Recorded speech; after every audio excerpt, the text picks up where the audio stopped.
Bonjour et bienvenue sur Alzheimer. Et alors, la chaîne qui vous guide pas à pas dans l'accompagnement des personnes atteintes de troubles neurocognitifs, notamment la maladie d'Alzheimer, sur la méthode Montessori adaptée. Je vous rappelle que nous sommes dans une playlist sur les activités de groupe.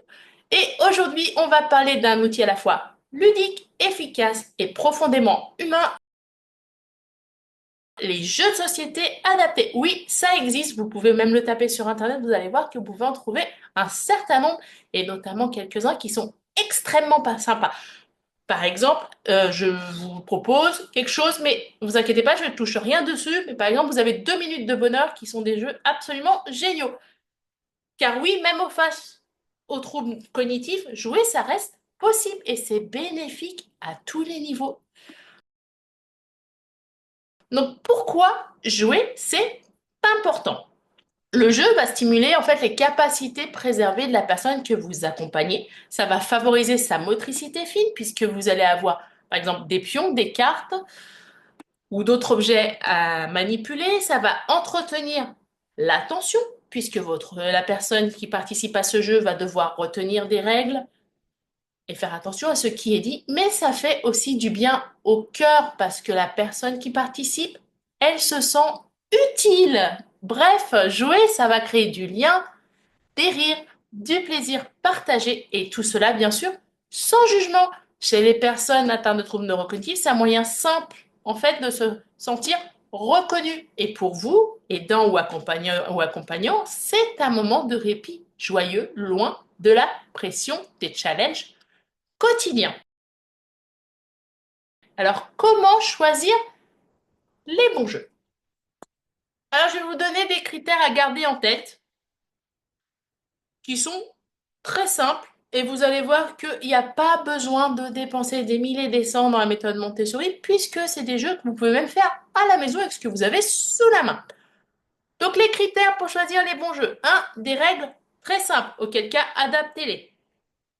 Vous avez le droit. Une durée courte de jeu pour maintenir l'attention de votre proche et éviter la mise en échec. Un visuel épuré et contrasté si vous utilisez des cartes, des dés, des pions, des dominos ou autres.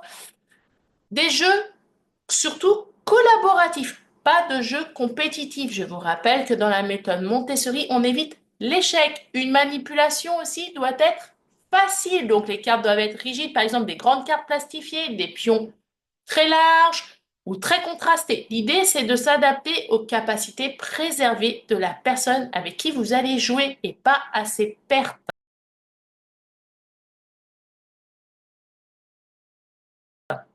Alors, quelques exemples de jeux qui fonctionnent très bien. Le loto visuel, sonore ou odorant. Mais le odorant est un petit peu plus compliqué. Alors, par contre, c'est extrêmement apprécié pour solliciter l'attention et la mémoire. Alors, pour cela, vous pouvez utiliser tous les objets de la vie quotidienne ou encore des sons familiers ou des odeurs familières. Alors, pour les objets de la vie quotidienne, pensez à tout ce qu'utilise votre proche. Vous faites en fait une carte de loto. Vous savez, comme les cartes de loto avec les chiffres, avec des dessins. Des dessins ou des photos que vous avez pris des objets qu'il y a dans la maison. Par exemple, on va prendre des ustensiles de cuisine. Donc, vous prenez une feuille A4, vous collez vos photos de vos objets, vous prenez un carton, vous mettez tous les objets du loto dedans, et au fur et à mesure, vous tirez un objet et vous laissez votre proche poser un pion sur l'image en question s'il la retrouve. Ça peut être, alors, au niveau des sons familiers, ça peut être par exemple les chants d'oiseaux euh, ou les bruits de la nature, donc du coup les chants d'oiseaux, la mer, le vent, la pluie, le son de l'église. Et au niveau odorant, alors ça va dépendre du coup de qui est votre proche. Moi j'ai déjà fait un auto basé sur l'odorat, sur les fromages. J'avais un ancien fromager comme personne que j'accompagnais. Vous pouvez aussi le faire sur les herbes aromatiques, par exemple l'ail, le persil, le romarin, le basilic, j'en passe, et des meilleurs. Bref, donc ça c'est le jeu numéro un, le loto visuel, sonore ou des odeurs. Autre jeu qui fonctionne très bien, les dominos. Les dominos, donc du coup, à gros caractères ou en couleur. C'est excellent pour la reconnaissance, l'observation et le repérage visuel. Vous en trouverez assez facilement. Tapez sur les réseaux sociaux ou sur les moteurs de recherche tout simplement, jeu adapté Alzheimer ou jeu adapté troubles visuels et vous trouverez un certain nombre d'objets sans problème. Autre jeu qui fonctionne très bien, le jeu de pair avec des images anciennes. C'est parfait pour susciter les souvenirs et la discussion et donc entretenir aussi le vocabulaire de votre proche et créer du lien de confiance. Alors, vous choisissez quoi? Bah alors là, c'est qui est votre proche? Qu'est-ce qu'il aime? Vous avez énormément de choix. Ça peut être des objets de son enfance, ça peut être des playlists de musique de quand il était ado, des instruments de l'école, des ustensiles de cuisine, du matériel de couture, du matériel de bricolage, des vêtements. Bref, qu'est-ce que votre proche aime? Qu'est-ce qui le caractérise? Autre jeu qui fonctionne, le fameux jeu de classement. Alors, les jeux de classement par thème, ça renforce en fait les capacités de tri et de logique. Donc, ça peut être plein de choses. Vous pouvez faire des thèmes, par exemple, les aliments, les animaux, les vêtements, Noël, Pâques, la cuisine. Tiens, par exemple, la cuisine, si vous prenez les couverts, faites du tri de couverts, bah, votre proche, ensuite, quand vous aurez fait la vaisselle, il pourra vous aider à ranger. Il vous suffira aussi de mettre un petit dessin en pictogramme ou le mot couvert sur le tiroir en question et votre proche va ainsi récupérer de l'autonomie, ce qu'on cherche à faire dans la méthode Montessori. Et un dernier exemple de jeu qui fonctionne. Alors, moi, j'ai appelé ça le jeu du qui suis-je. Vous savez, un peu comme le qui est-ce. Et donc, celui-là, il va stimuler le langage, la mémoire autobiographique, la communication, et ça va aussi permettre de voir comment votre proche perçoit les membres de la famille, par exemple. Alors, pour cela, c'est très simple. Vous prenez en photo toutes les personnes de la famille ou des amis ou autres personnes que votre proche voit très souvent. Vous les imprimez bah, sur un format carte à jouer. Donc, de mémoire, format carte à jouer, ça doit être 8 cm par 6 ou quelque chose comme ça. Enfin, bref, essayez de faire quelque chose d'assez grand. Et donc, d'un côté, bah, vous mettez la photo, donc en verso, et sur le recto, vous allez mettre une phrase typique. Par exemple, euh, je suis la reine du cassoulet.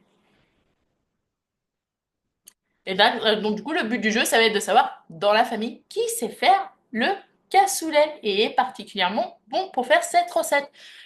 Ça peut être aussi, j'ai piqué une tarte aux fraises chez le boulanger quand j'étais petit. Voilà, et ça, du coup, ça va être bah, un souvenir lié à l'enfance d'une des personnes du jeu. Et donc, du coup, probablement que si vous accompagnez un de vos parents, bah, c'est l'un d'entre vous qui a fait cette fameuse bêtise. Et il est fort probable que votre parent s'en souvient. Ou par exemple, j'adore boire la crème anglaise à la paille. Voilà, ça peut être plein de choses comme ça. En fait, ce jeu-là, il va être très intéressant parce que, notamment, vous allez faire la mémoire autobiographique, vous avez amélioré la communication, vous allez voir comment votre proche vous perçoit, et parfois, vous allez voir que votre proche, il se souvient de vous bien plus que vous pensez, mais il se souvient surtout de l'ancien vous, mais pas du nouveau. Et auquel cas, bah, ce jeu, l'avantage, c'est que vu qu'il est totalement personnalisé, vous pouvez en faire plein, plein. Vous pouvez, par exemple, aussi prendre une feuille A4, y coller une grande photo, donc une photo de ce que vous voulez, hein. Choisissez un beau souvenir ou par exemple une photo de mariage, une photo de première vacances, de rentrée d'école. Vous retournez cette feuille, donc sur le côté où il n'y a pas la photo, logiquement c'est tout blanc, et vous dessinez en fait des formes comme un puzzle. Donc vous essayez de faire, voilà, sur une feuille à 4, 6 morceaux, on va dire 6 morceaux, et ensuite le but du jeu avec votre rush va être de remettre les morceaux les uns à côté des autres pour découvrir cette photo. Donc, comment vous allez animer une partie de jeu? Alors, vous installez votre environnement Montessori, je le dis, le répète et le répète. Ensuite, vous faites une ambiance détendue. Alors, vous expliquez qu'il n'y a pas de pression de performance. On n'est pas là pour gagner. On est là pour s'amuser. Vous expliquez les règles du jeu et vous les accompagnez de gestes. N'hésitez pas à reformuler si vous voyez que ça fait un petit hic chez les participants. Vous jouez à 2, à 3 ou en petit groupe. Alors, évitez de dépasser 5 personnes parce que ça va être compliqué. Et ensuite, vous encouragez la participation libre. Ça peut être de l'observation, dans le cas du loto. Donc, quel objet on me montre et quel objet je vois sur ma carte, est-ce que j'ai cet objet? Ça peut être du toucher. Par exemple, si vous faites un jeu de classement par catégorie, ça peut être commenter dans le cas du qui suis-je. Ça peut être goûter. Imaginons que vous faites un loto des odeurs sur, je sais pas, par exemple, des fruits. Bref, tout est bon à prendre. N'oubliez surtout pas de valoriser, féliciter et remercier vos participants. Ce sont des moments de lien que vous allez créer. En fait, le but de ce jeu n'est pas de la compétition, c'est d'avoir du lien, du sens et de passer un moment agréable. Il n'est pas nécessaire d'acheter des jeux spécialisés. Vous pouvez le faire aussi, hein, mais ce n'est pas important en soi. Vous pouvez créer vos propres supports à la maison en vous inspirant de souvenirs, de photos, d'anciens objets. L'essentiel, c'est l'intention, c'est pas le matériel. Je vous le rappellerai toujours. Donc, en conclusion, intégrer le jeu dans la routine d'une personne vivant avec la maladie d'Alzheimer, c'est lui offrir bien plus qu'un divertissement, c'est lui rendre sa place dans le lien social, c'est lui dire tu es là, tu comptes pour moi, et ça, c'est très précieux.